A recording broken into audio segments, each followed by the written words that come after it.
कहलू फुहारी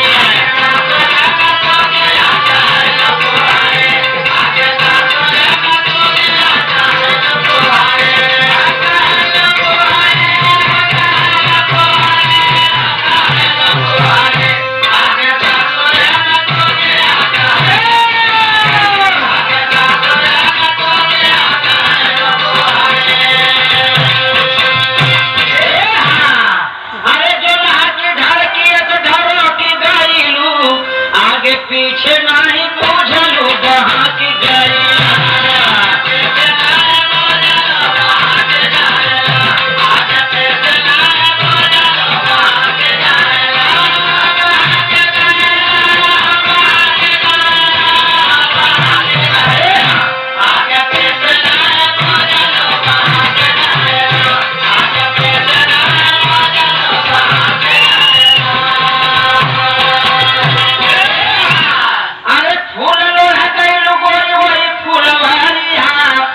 मलिया के बेटा तो ढोई लग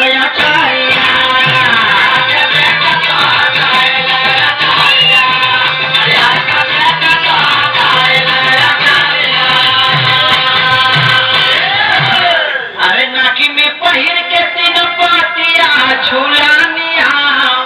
अपन का मेला देख चालू बेल जानिया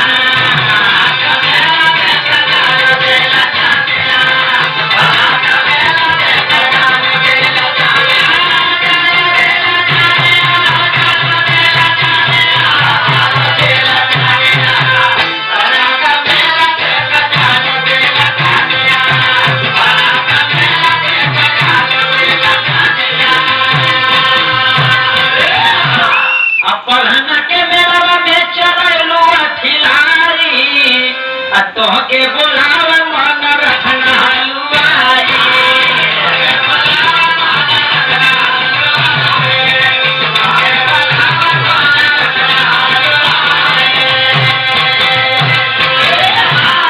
तोहरे झूलनिया पे गोली चली जाई अब बड़ी मीठी लागले तो बोली चीर